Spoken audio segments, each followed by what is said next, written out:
के द्वारा जगह जगह पर पिलर लगा दिया गया। मैं कैमरामैन से अनुरोध करूंगा आप यहाँ पर दिखाइए कि बाढ़ और जो कटाव को रोकने के लिए यहाँ पिलर का लगा दिया गया है और यहाँ पे कुछ स्थानीय लोग मौजूद हैं। हम इनसे बात करेंगे और जानेंगे पिलर से क्या कटाव रुक रहा है क्या नहीं। कोई फर्क नहीं है, कोई फर्क नहीं ना सर, बिल्कुल कोई फर्क नहीं है। तो सरकार तो लगवाई है आपके सामने पिलर की बचाव किया जाए, लोग राहत कटाव ना हो। सरकार का अधिकारी लोगों का इसमें क्या पैमाना है, कैसे लगाते हैं, लेकिन आपके जो भी आपके सामने है 3 पिलर नीचे 3 पिलर ऊपर है। इसमें ना कोई पानी रुकने की जगह है ना कोई और वो है।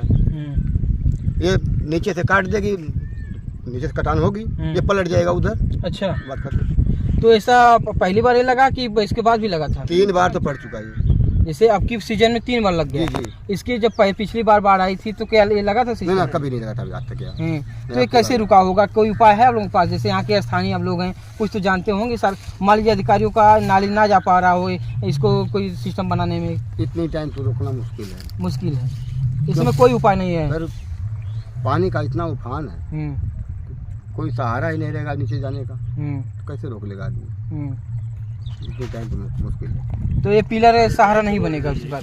सर ये सामने पड़ रहा है, अगर तो कटान हो रही है, ये पलट जा रहा है नीचे। अच्छा, जब पलट जा रहा है तो 10 काट ले रही है, फिर जब जल में समाहित हो गया वो फिर मिलेगा नहीं। तो अभी फिर कुछ दिन पहले ही विधायक जी आए थे दौरे पे, सांसद जी भी आए थे, प्रमुख जी भी आए थे। क्या उन लोगों से आप लोगों ने क्या अपनी बात कहा और क्या उन्होंने क्या आप लोगों से? नहीं, सांसद जी तो सबकी उम्मीद दी है सबको। बोले हमारे जहाँ तक हो सकेगा हमसे हम सबको सुरक्षित करेंगे। फिर जो ना वो क्या नाम उनका है, एक भाजपा के नेता प्रत्याशी थे सत्येंद्र राय जी, उन्होंने भी कहा कि हम सुरक्षित जगह जगह पर बस आप भाई पहुँचाने का बहुत सहयोग करेंगे। उसमें लोग दोनों लोग बहुत प्रयास किए। दादा जी, देखा जाता है कि जब ये लोकसभा या विधानसभा चुनाव होता है तो जो सगड़ी क्षेत्र जो बाढ़ के ग्रसित लोग हैं, ये बाढ़ का मुद्दा बनता है। तमाम ये विधानसभा से लेकर से लोकसभा के लोग प्रत्याशी उठाते हैं। क्या उस समय उठाने और जो लोग जीत जाते हैं, जो बात दावे करते हैं, क्या उस समस्या का निदान कुछ हो पाता है कि नहीं हो पाता है? सर पहली बात तो यहाँ बाढ़ क्षेत्र का समस्या कोई पहुँचाता ही नहीं था। आज तक नहीं पहुँचा, कोई पहुँचाया ही नहीं होगा जहाँ तक है। लेकिन सांसद जी को जब मालूम पड़ा वो आके देखे। कौन सांसद जी? धर्मेंद्र जी वर्तमान सांसद। जी। वो जब देख लिए, चुनाव में धर्मेंद्र जी भी आए थे यहाँ, निरहुआ भी आए थे, लेकिन अब की बार जब धर्मेंद्र जी अपनी समस्या यहाँ की देखे, जब उनको मालूम पड़ा कि हाँ यहाँ ये समस्या होती है, जब यहाँ के स्थानीय विधायक नहीं और कोई जब नहीं बताएंगे उनको, तो वो अपने वहाँ से इटावा से क्या देख रहे हैं गाँव? उनको तो मालूम है जैसे हम आजमगढ़ जाते हैं महाराजगंज, वैसे आगे भी है। आगे की स्थिति जो है अब देखे हैं, वो अब आकर जायजा लिए हैं। जी। तो क्या आश्वासन मिला कि आप लोगों को मदद की जाएगी?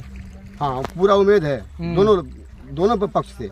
तो इस समय कटाव आपके माध्यम से बता रहे हैं कि कटाव हो रहा है? हाँ, कटाव हो रहा है। तो लगभग कितना डेली हो रहा है रोज का?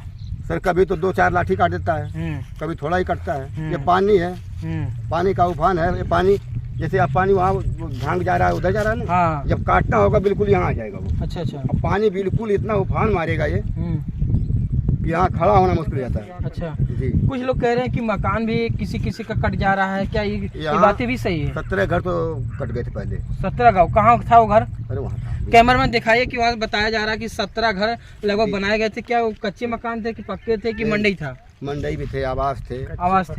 यहाँ जब इतना बार घर कट जाता है आदमी बनाएगा कहाँ से? अच्छा, इतना बार कटान होती है तो आदमी उसमें तबाह रहता है, बनाएगा कहाँ? आवास ही बनते हैं। तो सब कटाव में बह गया वो? सब बह गया। तो आप लोग फसल के लिए तैयारी कर रहे थे तो खेत तो बचा ही नहीं होगा आप लोगों के पास? अब खेत कहाँ बचा है? पूरा खेती तो कट गई। तो क्या कैसे आप लोगों को भोजन में कैसे मिलेगा? कैसे कोई व्यवस्था सरकार की तरफ कोई स्कीम आई आप लोगों के लिए? सर भोजन तो भगवान देते हैं, सबको देते हैं। जो चिड़िया है उसको भी देते हैं, लेकिन चिड़िया किसी भी पेड़ पे रह लेगी, हम किसी घर में नहीं रह पाएंगे। तो आपका कहने का मतलब क्या है कि आप लोगों के यहाँ कोई जमीन में मिलनी चाहिए? कहीं जमीन हम लोगों को सुरक्षित मिल जाए, ताकि बार बार कटने वाला ना सिस्टम ना रहे और बेबी बच्चे जिसके हैं वो सुरक्षित रहे। मान लीजिए कितना जमीन आप लोगों को मिल जाए कि आप लोग अच्छी तरह से रह लें, और कहाँ मिल जाए? सरकार से आप लोग क्या कहना चाहेंगे?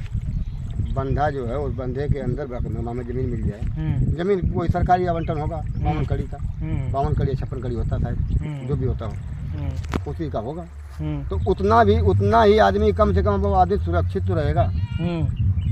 अभी यहाँ किसी का बच्चा बह जाए, कटान में कोई आदमी बूढ़ा बच्चा कोई डूब जाए, क्या सुरक्षा कर्मी या पुलिस के जवान वहाँ नहीं रहते हैं? यहाँ पर कोई PRD नहीं रहते हैं? कहाँ रहेंगे यहाँ? नेपाल उपाल कोई भी लेखपाल साहब तो आते हैं, बात नहीं है। लेखपाल आते हैं तो लेखपाल अपना जमीनी काम करेंगे, जो शासन से आएगा वही तो करेंगे लेखपाल। और कोई डॉक्टर उक्टर नहीं रहते यहाँ पर? ना डॉक्टर कौन? डॉक्टर जो है ब्लॉक पे बैठते हैं, जिसका जहाँ ड्यूटी वहीं रहते हैं। मान लो अभी तो प्राइवेट भी डॉक्टर हैं, सरकारी भी डॉक्टर हैं। जब पानी भर जाएगा यहाँ कोई डॉक्टर नहीं है। यहाँ ऊपर वाले के अलावा जो रह रहा है उसके अलावा कोई नहीं है। बस दो सहारा है, एक जो है वो एक ऊपर वाला। तो किस तरह आप लोग रहते हैं जब उस समय स्थिति विपरीत चलती है, आप लोगों के खिलाफ चलती है, किस तरह रहते हैं? समय आने पर सब हो जाता है।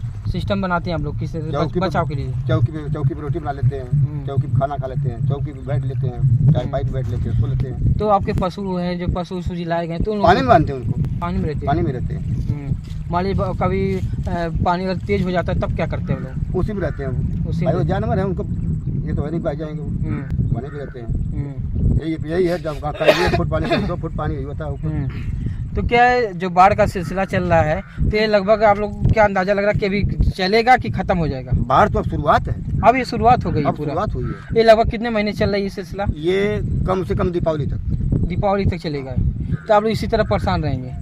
ये बढ़ेगा और भी आगे भी काटा हो सकता है? कटाव भी हो सकता है, ये पानी घर तक जाता है, जहाँ जिसकी झोपड़ी है, मकान है, जो भी है। देख सकते हैं दादाजी द्वारा बताया जा रहा है कि जो सामने मकान दिख रहा है वहाँ तक भी पानी कटाव हो सकता है, और समय के रहते इसके कटाव को रोका नहीं गया, कोई व्यवस्था नहीं की गई, तो ये समस्या विपरीत और भी बढ़ती जा रही है। कटने का निश्चित है, लेकिन बाढ़ में ऐसा कोई दरवाजा नहीं है जिसपे पानी न जाता हो।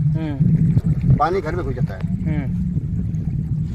तो कैसे उपाय होगा? कोई रास्ता तो है आप लोगों के पास कोई? सर, इसको रोकने के लिए किसकी हम क्या उपाय है? तो अगर ये समय रहते हुए अगर अधिकारी इसको जायजा लिए होते हैं, इसके कोई अथवा निकाले होते, योजना बनाए होते, क्या इसमें कोई ऐसा हो सकता था, रुक सकता था? शासन अगर रोकना चाहेगा तो ये इसके पहले बाढ़ आने से पहले कोई योजना बनी होती तो आज ये स्थिति बनती कि नहीं बनती? हो सकता है रुक जाती। लेकिन इसके पहले कोई निरीक्षण न, कोई नहीं अधिकारी ने, कोई नहीं जायजा, कोई किसी तरह कोई काम नहीं हुआ। तमाम दिक्कतें आज बन गई है। और हमें सबसे बड़ी दिक्कत यही लग रही है, सब कुछ तो हो जाएगा लेकिन कोई परिवार अगर खो देगा अपना, वो नहीं मिलेगा। तो परिवार बच्चे देख रहे हैं, अभी घूम रहे हैं, अगल बगल जा रहे हैं, अभी कोई टपक के गिर जाए तो उसका तो बचना मुश्किल ही लग रहा है हमको। यहाँ कोई बचाव दल भी नहीं रखा है। यहाँ कौन आएगा? कोई नहीं आ रहा है। ये सनसना बिल्कुल यहाँ इतना भयावन हो रहा है। कोई जब दो चार लोग आएंगे, यहाँ कोई आ रहा है? कोई नहीं आ रहा है। आदमी इतना हदासा पहुँच गई आदमी के अंदर, भयभीत हो गया है कि आने से यहाँ डरता है। रात में अगर कटान शुरू है तो जो जहाँ रहेगा वहीं दबक जाएगा। क्यों? आदमी भयभीत है। नींद में लगता है डर के नाते लोग सो भी नहीं पाते। नींद में भी कटाव होता है। सोने के बावजूद भी आदमी कितना खौफ बनी है कि सोने के बावजूद भी कटाव होता है। तो सरकार तो बाढ़ के क्षेत्रों के लिए तमाम बजट बनाती है, क्या बजट आते आते खत्म हो जाता है, क्या पहुंच ही नहीं पाता लोगों के तक? अब तक यहाँ कोई नहीं बजट की बात हुई, ना कोई वैसा बात हुई, तो ये सब नहीं मालूम है क्या बजट आता है क्या नहीं आता है। बाढ़ ग्रस्त लिए सरकार तो योजना बना के बजट तो देती है अधिकारियों को। नहीं, कभी कभी तो मान लो चेक आ जाता है, किसी का 500 का, किसी का 1000 का, यही सब आता है। एक बार आया था, 2 बार, और कोई सुविधा नहीं है। ना वो चलती है इस समय? नाव, एक नाव है ग्राम पंचायत की, एक नाव छोटी सी है, एक नाव है छोटी सी है बिल्कुल, बस वही है। कहाँ है उसको कोई आदमी कहाँ लेके जाएगा? वही चल रही है। वही समय जो छोटी गांव सभा की नाव है वही चल रही इस समय। एक तो कटार में बह गई, एक बह गई है पूरी, दब गई नीचे। एक ही नाव है, एक है उठा के गांव में रखी हुई है, कहीं वो भी नहीं बह जाए। मान लीजिए एक नाव है, आबादी कितना होगी लगभग यहाँ से क्षेत्र लोगों का? आबादी कम से कम जनसंख्या कितनी होगी यहाँ पर? 150 का है। तो लगभग 700-800 लोग रहते होंगे, निवास करते होंगे। तो मान लीजिए अभी एक नाव से कैसे यहाँ का जीवन यहाँ पर काम चल पाएगा? आटा लाना होगा, सब्जी लाना होगा, कोई बीमार पड़ गया उन्हीं काम आती है वो। और परिवार के ये नहीं है, जहाँ परिवार का कोई और कोई काम हो तो हो जाए नहीं। खाने के लिए जैसे मान लीजिए एक नाव है, अगर समस्या अनेक है तो एक नाव से कंप्लीट की और नाव चाहिए आप लोग सरकार से? नाव तो चाहिए, नाव की मांग है।